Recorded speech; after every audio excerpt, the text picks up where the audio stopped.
هو الحبيب الذي ترجى شفاعته. هو الحبيب الذي ترجى شفاعته. هو الحبيب الذي ترجى شفاعته لكل هول من. بسم الله الرحمن الرحيم.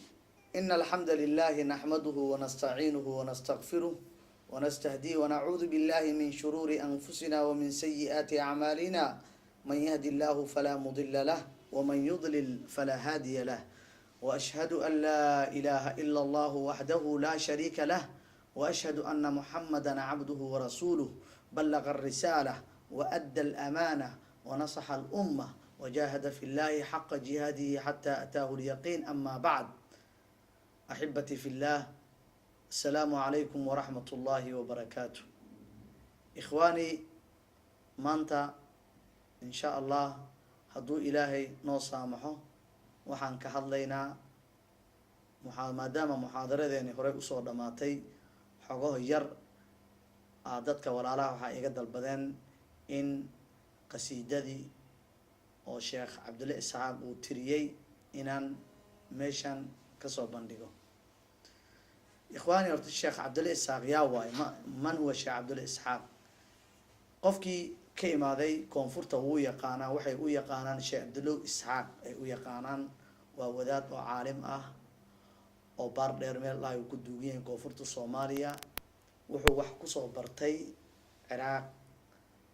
af Carabi wax ku soo bartay. markii dhulkii uu imaaday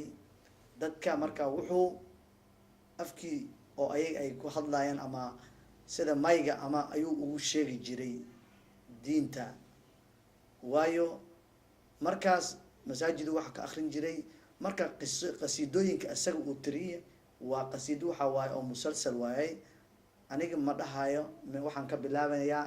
meeshii salaada tahaaraan ka bilaabaya ilaa xaggan geynaya ma dhahayo, laakiin qasiidada waxa waaye waa isku xigta. waayo dadaa jira oo wadankii degan oo si fiican u yaqaano, laakiin insha Allah waxaan sameynayaa inaan hal aan ka soo qaato. hal aan ka soo qaadanaya. qasiidada waxay leedahay muqaddama sida kitaabada hadda مثلا kitaaba tahara, مثلا kitaabada tahara laga bilaaba kadib tahara u soconay saasay u soconay. markaas salaadu ka hadlaa, soonku ka hadlaya, xajku ka hadlaya, faraa'idku ka hadlaya, hatta wuxuu ka hadlayaa birrul waalidayn.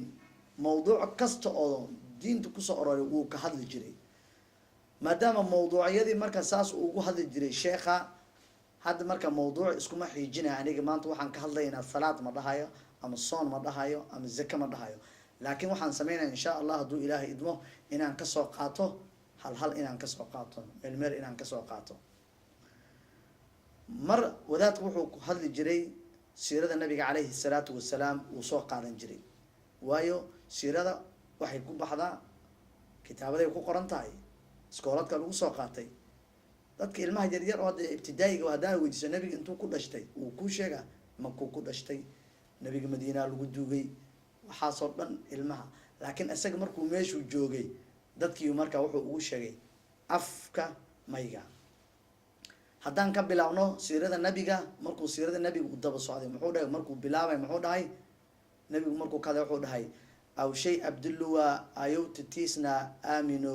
arlaan doorne abtir adaaji alaa nasaare. sidan maxaa loola jeedaa? kolley wuxuu leeyahay nabiga aabiisa cabdullaahi waa uu leeyahay cabdullaahi bin cabdilmutalib, hooyiisna waxaa waaye aamina bintu wahbi. marka waxaan laga maarmaanaha inaan barano uu leeyahay. qofka markaad u sheegto muxaadarada ama dhahdo aad u sheegto waxaa laga yaabaa inuu fahmo, laakiin haddii adiga af carabi ah ugu sheegtid waxaa laga yaabaa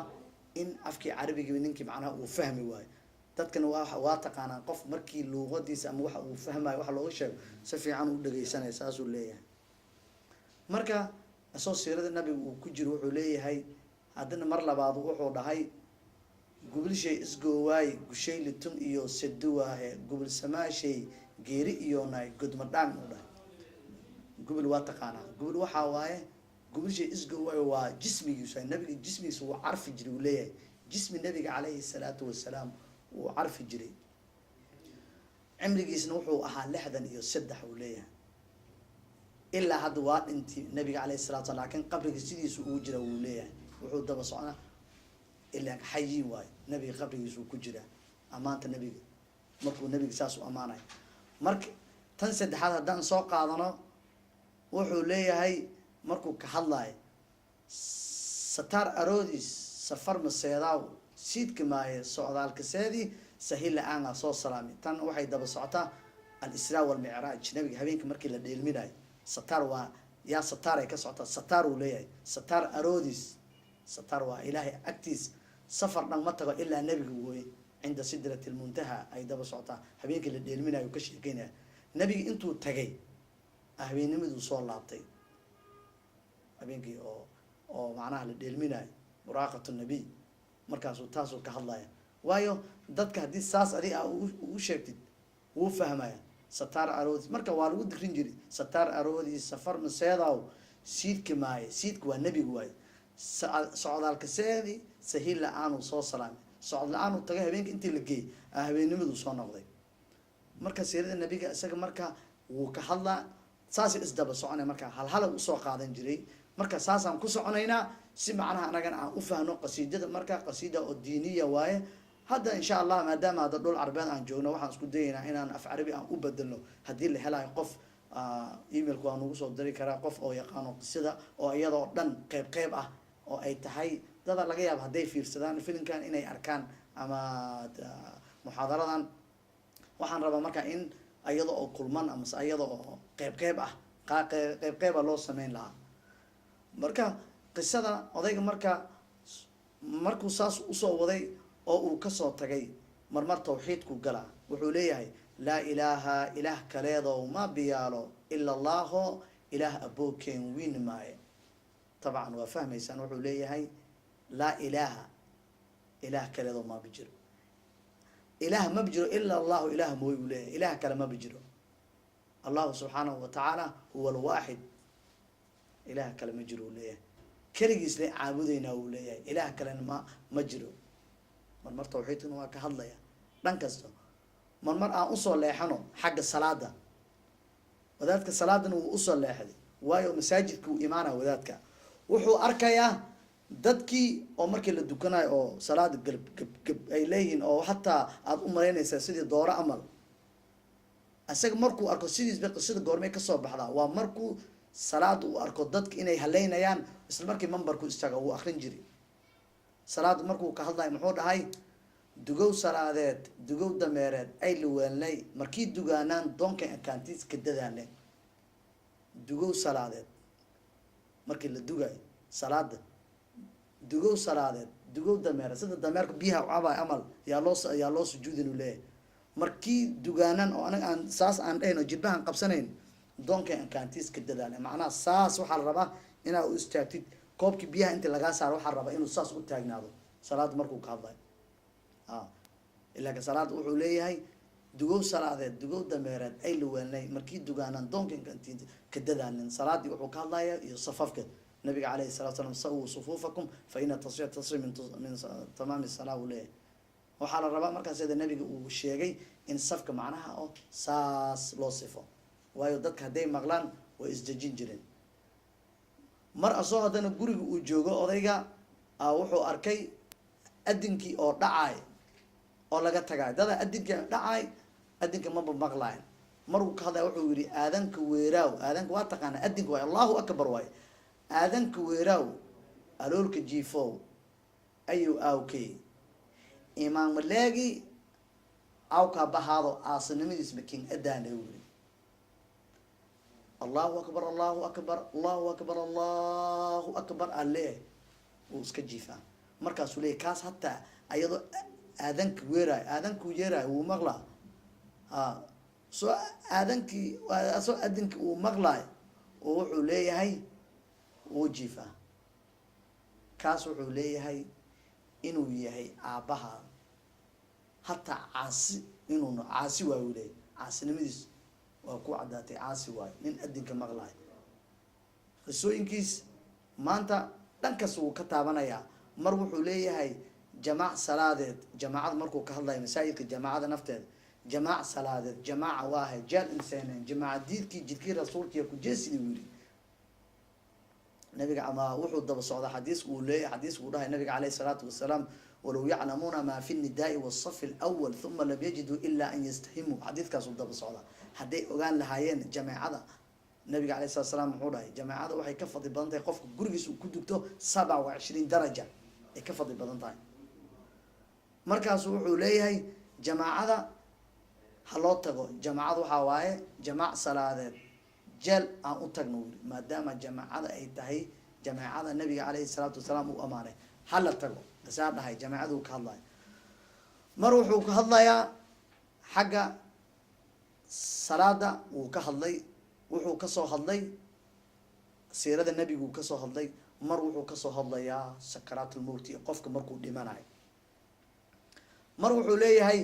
kafin adoodii kolkii lideeraaw kahow mayaalo intii bukuusti karko un hayne walkoo la haade uu leeyahay xaqan yaqiinan bacda mawtika yunhab waay kafinta markii la gaaro kafin adoodii waa taqaana kafin marada cad waay kafinta markii la gaaro waqtigeeda markaad dhimato ka hadlaya kafinta markii la gaaro kafinta markii la gaaro kafin adoodii markii la gaaro kafin adoodii kolkii lideeraaw kahow maya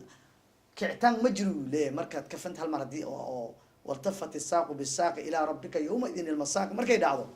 wuxuu leeyahay xoolaha intii adig aad tacabtay oo adduunkan aad ugu tagtay kafintaas mooy inta kale waa laga qaadaa u dhahay waa la kala qaadanaya bacda mawtika yunhab waa laka bililaga ka dhace bacda mawtik kafinta markii waqtigeeda la gaaro wax kacay laakiin shicirkan wuxuu leeyahay kafinta waqtigeeda markii la gaaro wax kacay malaha waqtigeeda hadii la gaaro xoolihii adig aad tacabtay dhan waa laga qaadaya ilaa hal xabo kafintaas lagu siina uu leeyahay mar wuxuu ka hadlayay qabriga languru maaye marsaaka guuraaw god hawaaleed geeki galnooba gadoom yaalo gunay ogaada uu dhahay wuxuu leeyahay languru maaye in loo guuro mooy lagama soo guuro qabriga uu leeyahay waa loo guura habeenii maalin waxa la geeyaa waxa la geeyaa wax ka soo guuro ma bala arkin languru maaye marsaaka guuraaw god hawaaleed geeki galnooba gadoom yaalo gunay ogaada wuxuu leeyahay maalintii godkaas la galo dhaqdhaqaaq ma jiro talow ogaada uu leeyahay dadkii uu leeyahay talow hal la ogaado meeshaas haddii lagu geeyo cadaab waayo wuri wax macnaha oo ku gargaaray ma laha nabigana calayhi salaatu wasalaam wuxuu leeyahay alqabru imaa rawdu min riyaadi iljanna wa imaa xufra min xufri niiraan laba le waayo nabigeena wuxuu leeyahay qabrigii inuu ku noqdo janno ama inuu ku noqdo meel oo naar ah labadaas wax ka dhexay ma laha markuu ka hadlayo qabrigan saas uga hadlayo marka qasiidooyinkiisa adiga tan kale wuxuu leeyahay qasiido kale aa jirto isagana uu ka hadlayo uu leeyahay dabcan habeenkii waxaa fiican in cishaha kadib la iska seexdo axaadiista kusoo aroortay bacda alcishaa inay ay tahay makruuh sheekada isagana wuxuu leeyahay dadkii wuxuu arkay habeenkii iska sheekaysanaya magaaladii oo marayo arkay markaas wuxuu yihi hamiin hordhaan shay hundurmooda boomneen kaha salaane hamiin gadaal shay rabaweyna tuuneen raladiis halaane u dhahay wuxuu leeyahay hamiin gadaal shay hamiin hordhaan shay hundurmooda boomneen macnaha intii salaada aan la gaarin aan seexano hurdada aan boomna uu leeyahay hala seexdo habeenka waqti dambe hala soo kaco si salaada macnaha ilaahay salaatu leyl loo dugto oo ilaahay raladiis aan helo oo ilaahay aan barino ilaahay طبعا ilaahay subxaanahu watacaala samaa dunya u imaanaya waqtiyada dambe markii la gaaro soo markaas uu leeyahay waxaa fiican in macnaha ilaahay aan barino saas isagaa dhahay marka qisada badnaaba waxay daba socotaa isaga waxaa waaye wixiisa waa sheekh caalim waaye dadka markii waxaas loo sheego saasay u qaadanayaan qisooyinka marka diiniga ah hadda haddii oo macnaha oo maanta aan samayn lahayn oo qisooyinka macnaha ay qisqis aan u soo qaadan lahayn xagga soonka xagga salaada xagga xajka saasaan u wadi lahayn markuu ka hadlaayay badnaaba baadiyaha waa taqaanaa tuwaakada way cunaan baar dheer meesha dhahayna